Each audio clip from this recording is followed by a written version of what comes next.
Hello, everybody.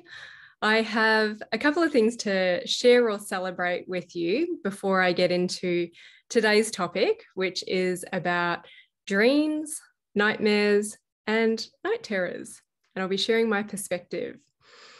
I wanted to let you know before I dive into that just about a couple of things that have been happening in the background that are really exciting for me, and I always love to celebrate. If you caught the episode where I was talking about the Pivot series, I was super excited to put out a 5-day masterclass for my practitioner and healer friends out there. And it was a really amazing experience sharing about my journey very openly and honestly down to the money and the figures, from transitioning from being a hands-on practitioner, an osteopath, working in a clinic, to transitioning full-time into the online space over the last 18 months. So it was great. There was about 8 hours of conversation all up over that period of time. If you did miss it, or if you came to it and you only managed to catch a few of the replays, this has been repurposed and divided up into a mini course, because I do get asked by a lot of people. They email me or they message me and they're like, where do I start? And I can't answer that in an email or in a short paragraph. As I said, this was 8 to 10 hours actually of me speaking and answering people's questions very honestly about the transition and many of the things that I had to make into the online space. So things like tapping into the field of possibility, changing my perspective, and talking about impact and income. So if you are a practitioner or a healer and you are curious, or even if the online space isn't working for you, then I would love to share my story, of which there is a lot of strategy and suggestions in there. I will pop the link in the podcast notes so that you can go and find that. So you can purchase it now. And as I said, there's loads of information. And if you do, just let me know how you find it, because it gives you a really good taster of what is possible. Because right now around the world, and I know a lot of my friends are making big transitions in their lives. And then I also just wanted to celebrate. So this is very practitioner focused, but I will get into the dreams, the nightmares, and the terrors, is that my Emerge Mastermind has launched. It's taken off. And this is a 12-month mastermind for practitioners and healers who are really serious about moving into the online space, making the online space work for them if they're already there, and really valuing their services and offering their gifts to the world. So if you are a practitioner or healer listening to this, then I will also put the link for the Emerge Mastermind in the podcast notes. You do need to apply for this. And then I will invite you on a call just to make sure that you are the right fit, because we will be working together for 12 months. And we have the most amazing mix of 10 practitioners on this training: physio, some naturopaths, body workers, dietitians, a doctor, and gut health psychologist. So these are all amazing women so far that I get to work with. It might become a female exclusive group, who knows, but we've already had our first call and I can just feel the energy of this group, and there's going to be big changes for these 10 people. You can enroll at any time, and then, just go to the link, apply, and we can have a chat if this is something that you're curious about. All right, so very practitioner focused, but this is about dreams, nightmares, and night terrors. I shared this with my release group that is almost halfway through. And this is the group where anyone can come and join and learn how to process the emotions that are being stored in their body and holding them back from living life, or these emotions are manifesting in undesirable ways. So it's been really cool. But I am redoing this from scratch because I feel like I'm speaking to a slightly different audience about the dreams, the nightmares, and the night terrors. So there's a few things that I'll go into with this, but dreams usually aren't an issue for people, but there is a certain personality type, or I use Ayurvedic doshas to type people and understand how they're going to work with me. And there is a particular type known as the Vata, or those who have a large amount of Vata in them, that will have a lot of vivid dreams. And I have to say, their dreams tend to be very symbolic, but sometimes they can freak people out. But for the rest of you who have dreams, where I get really interested and then advised to do the release process to process your emotions, is when your dreams become cyclical. And I'll talk a little bit about why we have the dreams, the nightmares, and the night terrors as well. So I'm interested in dreams that become cyclical, and dreams are not always necessarily represented in a very literal way. Sometimes it can be symbolic, and it can be useful to have somebody to actually go and interpret your dreams for you on another level. Now, for the nightmares, usually these are a little bit more freaky and very unpleasant. And again, you can have cyclical nightmares. Now, the night terrors, this can affect adults and children, but it does mainly affect children. And the difference that I would classify with nightmares and night terrors is that a nightmare or a dream, you can wake someone up from it. But in a night terror, usually it's full blown, and there's a lot of verbalization, crying, screaming coming out, and it's as if the person's awake and they might have their eyes open, but there is no way of waking them up from this night terror.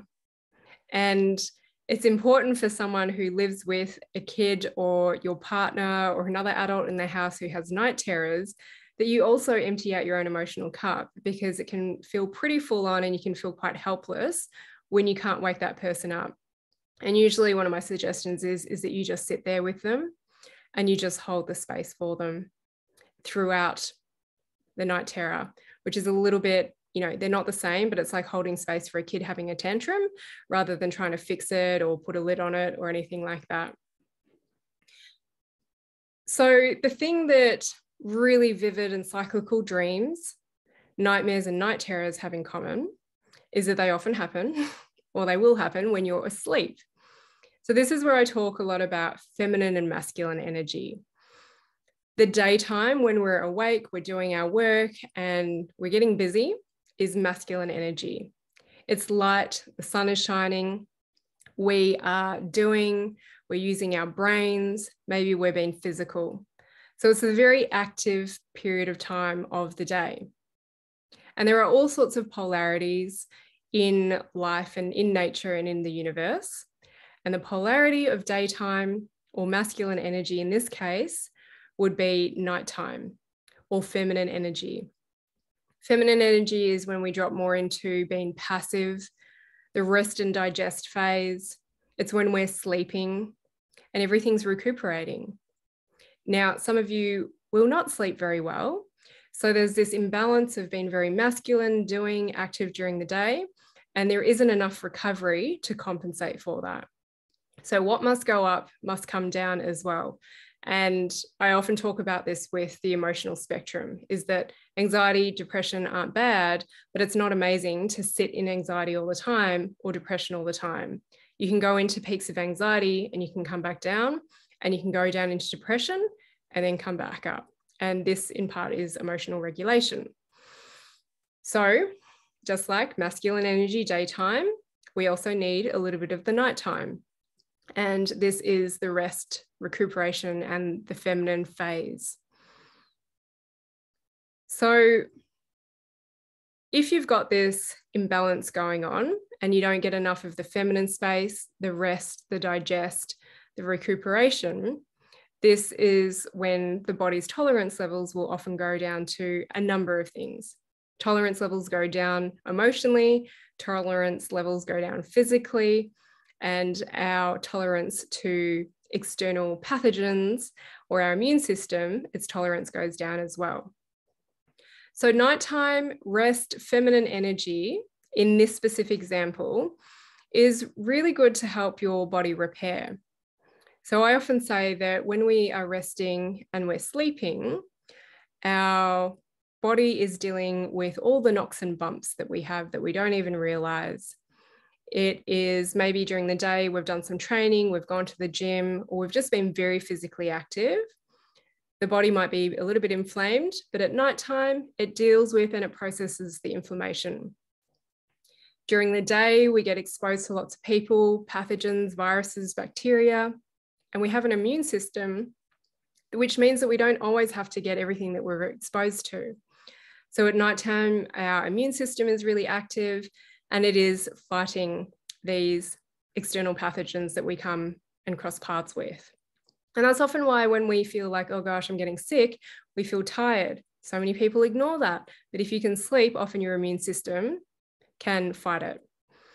And nighttime, this feminine energy is also the time when we process our emotions, if we haven't processed them during the day.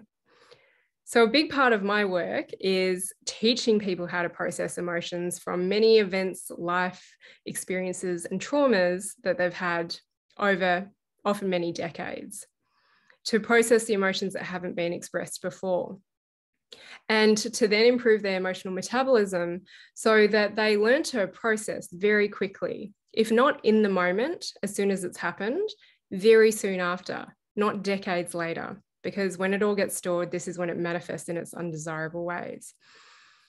So dreams, nightmares, and night terrors, I see it as your subconscious trying to bring up what you have suppressed. Now, if you stay really busy during the day and you know that stuff is bothering you from the past, or new encounters are bothering you or triggering you, and you don't process these and you hope that you're just going to sleep it off and wake up the next day and it'll be gone. Rarely does that happen. But if you don't process your emotions, they get stored. And then all of a sudden, when the body stops, this is usually when it can come to the surface. So another brief analogy for you is that when people, and this is very common, is they work hard, they finish big contracts, they work to a deadline, and they just keep on telling themselves, I've just got to push, I've just got to get through this. And then in 4 weeks, I can go and have my holiday. And then all of a sudden they get on their holiday, they rest, and then they're nailed with the flu for like the whole 2 weeks.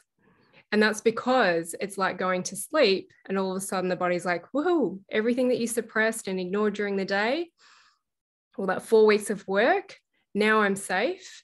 Now I can give you the onslaught of everything that you suppressed.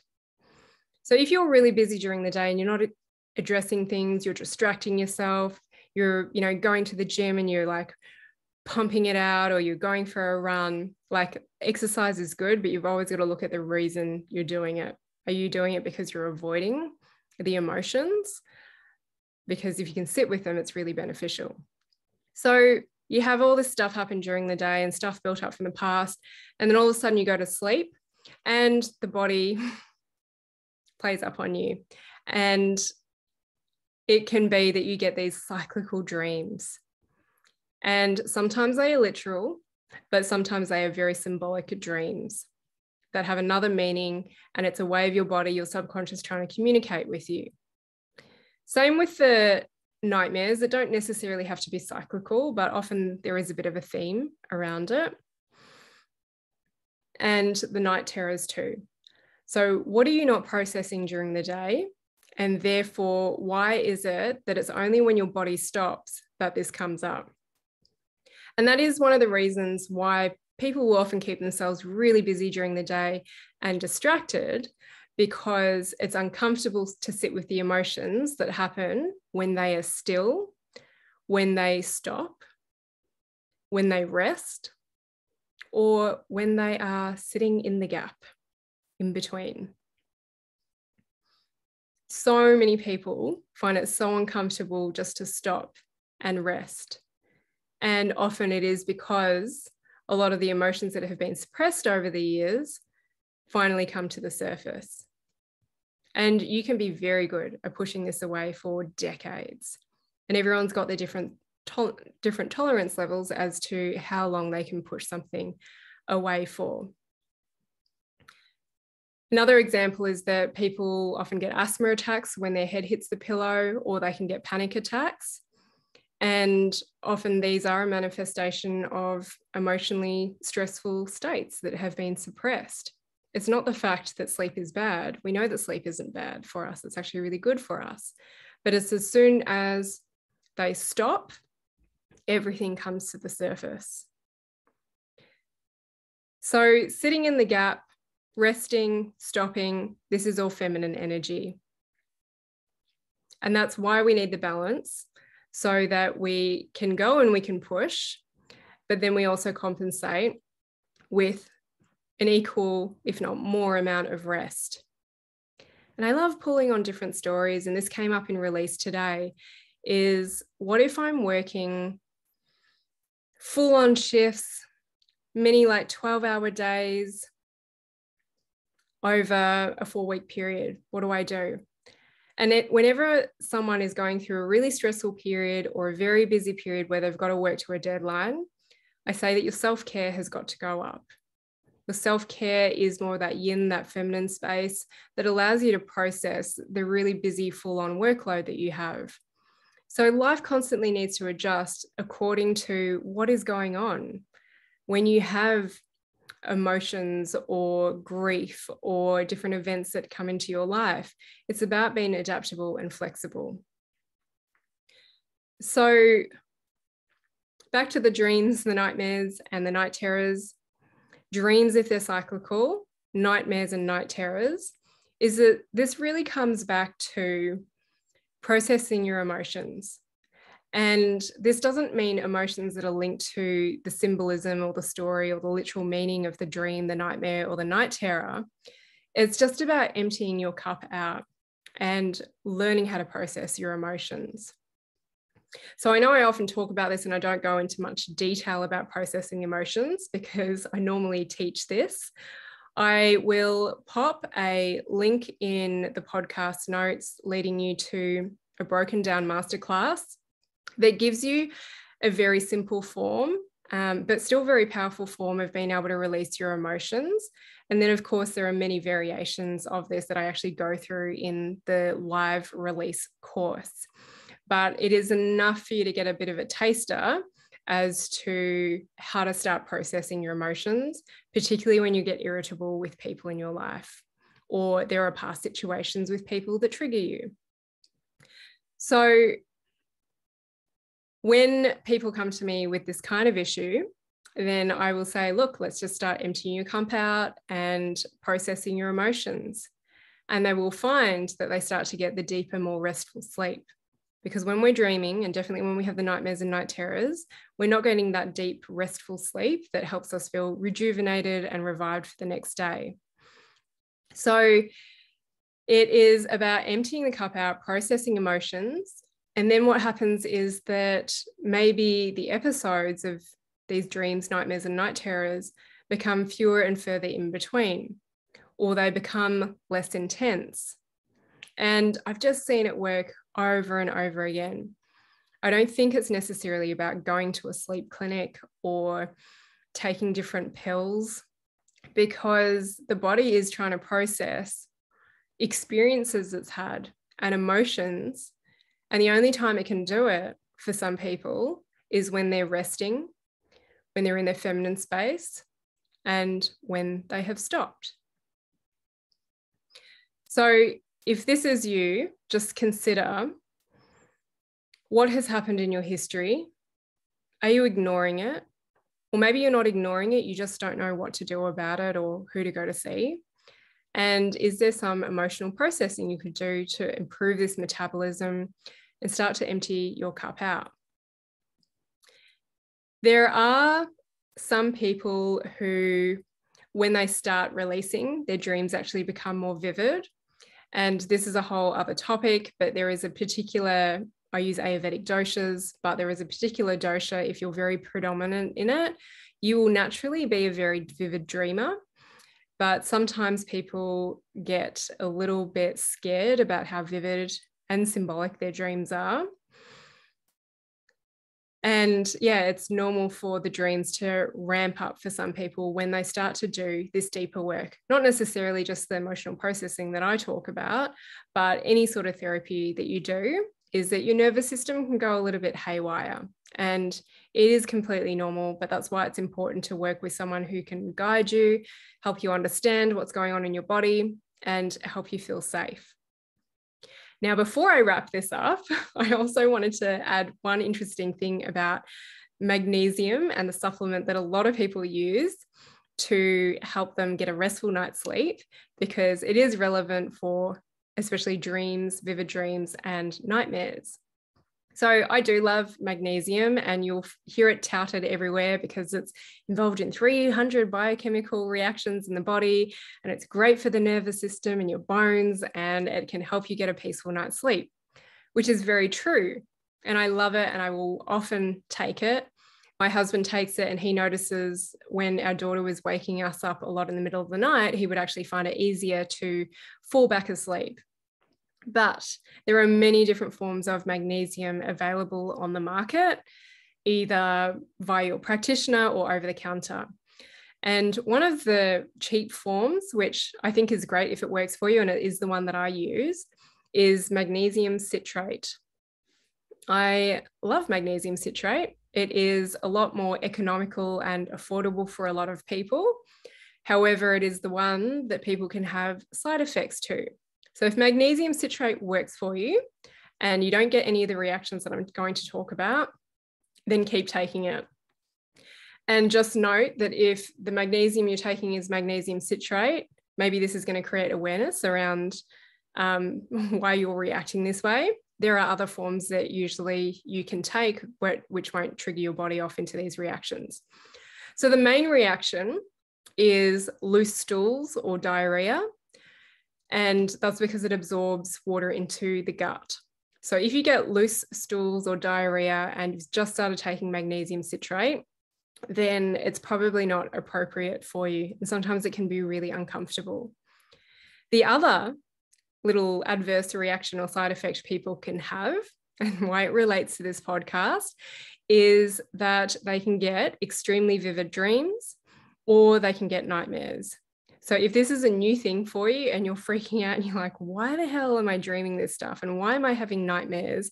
I'm sleeping way worse than I was before I had this magnesium. It could be that you're taking magnesium citrate. So if you get the loose stools, the diarrhea or discomfort taking magnesium citrate, or you get vivid dreams that are not pleasant, because some people do enjoy them, but you're usually not getting a deep restful sleep if you're having vivid dreams. If you get the vivid dreams or the nightmares and you've just started taking magnesium citrate, or you can't work it out and you go and look at your magnesium and it's magnesium citrate, then it's a good idea for you to change. And the form that I normally recommend, and of course, if this is new for you, you need to check in with a practitioner, is magnesium biglycinate. There are several forms of magnesium, but it's magnesium biglycinate. I do find it tends to be about double the price.